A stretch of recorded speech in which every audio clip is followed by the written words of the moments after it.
Compañeros, sean bienvenidos una vez más a otro video. En esta ocasión me encuentro con el licenciado Pedro Hayes. Muchas gracias por querer colaborar con nosotros. Es un placer. Nosotros teníamos pensado ya hacer un video de preguntas y respuestas sobre el curso de química, más que todo sobre el cuarto módulo, y con la ayuda del licenciado Hayes vamos a resolverlas. Entonces espero que les guste este video, les sea de mucha ayuda para su cuarto parcial, y así que empezamos. Bueno, vamos a empezar con la primera pregunta que dice: ¿cómo diferenciar entre amida y amina? Muy bien, es muy fácil. Si recordamos, las aminas no van a tener presencia de doble enlace, van a estar unidas únicamente a una cadena alifática.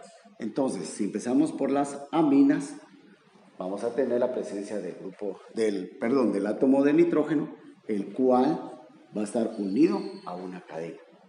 Eso sería el caso de las aminas. En el caso de las amidas, recordémonos que va a estar presente el carbono carbonilo. Entonces, si ponemos acá amidas, vamos a tener el nitrógeno que va a estar unido a un carbono doble enlace y este carbono puede estar unido también a una cadena que puede ser alifática, puede ser aromática. Esa sería la diferencia estructural entre aminas y amidas. Algo importante de recalcar acá es que las amidas va a ser el grupo funcional que mayor punto de ebullición va a presentar de los grupos funcionales que vimos en este bloque. Esa es una gran diferencia. Otra diferencia física que vamos a encontrar entre amidas y aminas, que las aminas físicamente se caracterizan por ser malolientes, tener malos olores. Esa es una gran característica. Y químicamente las aminas tienden a ser bases, tanto así que se les llaman las bases de la química orgánica. Vamos a la siguiente pregunta que dice: una breve explicación acerca de la configuración L y D de los carbohidratos, por favor. Con mucho gusto. Si recordamos el hecho de llamar a un carbohidrato o a cualquier molécula orgánica que tenga configuración D y L, recordémonos que está basado en el gliceraldehído. El gliceraldehído presenta la siguiente fórmula. Es una molécula de 3 átomos de carbono en el cual vamos a encontrar un carbono especial, el famoso carbono quiral, ¿sí? Se recuerdan que un carbono quiral se caracteriza primero por tener hibridación sp3. Eso significa que va a tener 4 enlaces. ¿Qué lo diferencia de los otros carbonos? Por ejemplo, obviamente, el carbono carbonilo no tiene hibridación sp3, tiene hibridación sp2. El número 2 tiene hibridación sp3 y el número 3 también tiene hibridación sp3.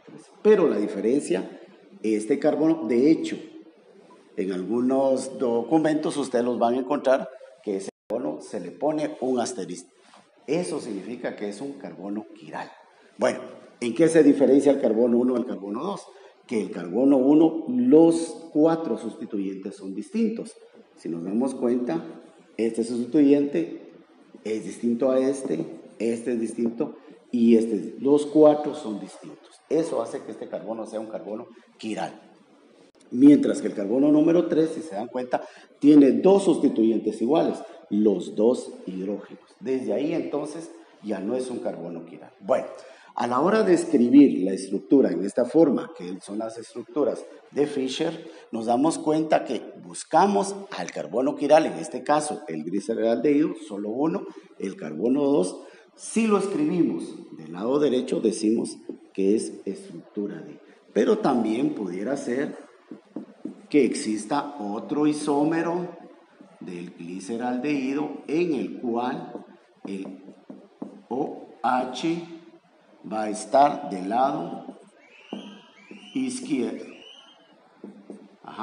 Y si nos damos cuenta, desde acá podemos observar que uno es imagen especular del otro. Este también sería un carbono quiral. Y entonces, esta sería una estructura, como está del lado izquierdo el OH, es estructura L. Bueno, esa es la base, digamos, este es el patrón que nos va a servir a nosotros para determinar si un carbohidrato es de estructura D o estructura L. La regla nos dice que buscamos el último carbono quiral. Pongamos un ejemplo, el ejemplo de la glucosa. También, si nos recordamos, es una aldohexosa. ¿Qué significa eso? ¿Cuántos carbonos? Si es una aldohexosa, es de 6 átomos de carbono. Nos basamos en el último carbono quiral. En este caso, el último carbono quiral, en el caso de la glucosa, sería el carbono número 5. Entonces, si nos damos cuenta, acá hay 4 carbonos quirales. Este es quiral, este es quiral, este es quiral y este es quiral. Pero la regla nos dice buscar el último o el más alejado del carbono carbonilo. En este caso, este sería el carbono más alejado. Y él es el que nos va a determinar si la estructura es D o L, comparándola con el gliceraldehído. Entonces, como en este caso el OH está del lado derecho, igual que el OH del carbonilo del gliceraldehído, entonces a este le corresponde la estructura D. Y si hubiera sido al revés, si este OH en el último carbono quiral hubiera estado del lado derecho, entonces le correspondería ser estructura L. La siguiente pregunta dice, ¿cómo pasar una estructura de Fischer a Howard en el tema de carbohidratos? Perfecto. Es también una forma muy sencilla.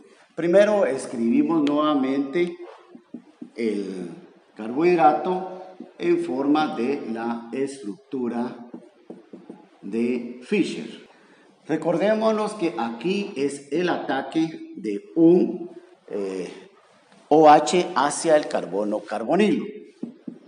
Generalmente, si es una hexosa, va a ser el carbono número 5 el que va a atacar al carbono 1. Entonces tenemos que este carbono va a atacar acá. Cuando ataca ahí, se cierra entonces el ciclo. Y entonces, una forma bien sencilla para no perdernos es hacer el hexágono. Hacemos el hexágono y ya que tenemos hecho el hexágono, entonces empezamos a sustituir.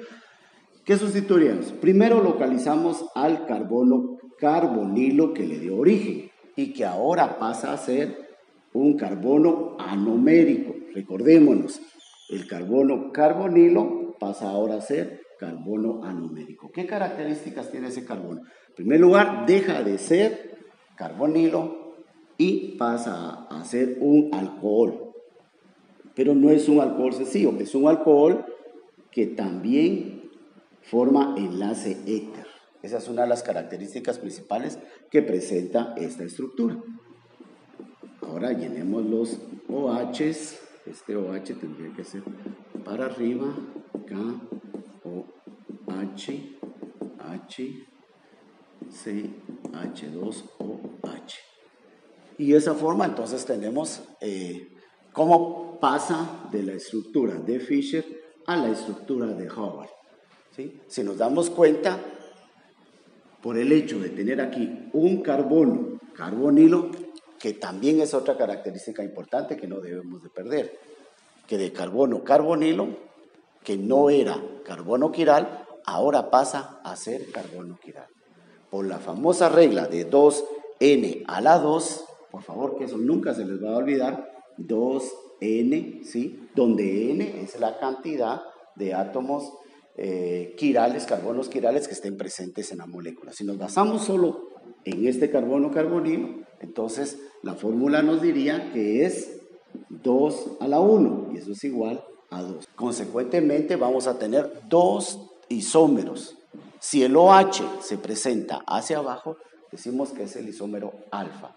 Y si el OH se presenta para arriba, entonces pasa a ser el isómero beta. Y esa es la forma entonces como fácilmente se puede cerrar.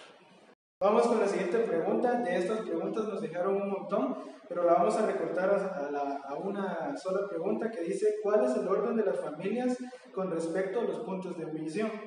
Ok, como les mencioné, las amidas son los compuestos el grupo funcional o familia de compuestos que va a presentar mayor punto de ebullición. Yo empezaría empezando de arriba hacia abajo por ese orden. Y yo diría que las amidas, ¿sí? Posteriormente de las amidas, de los grupos funcionales que vimos, tendríamos a los ácidos carboxílicos.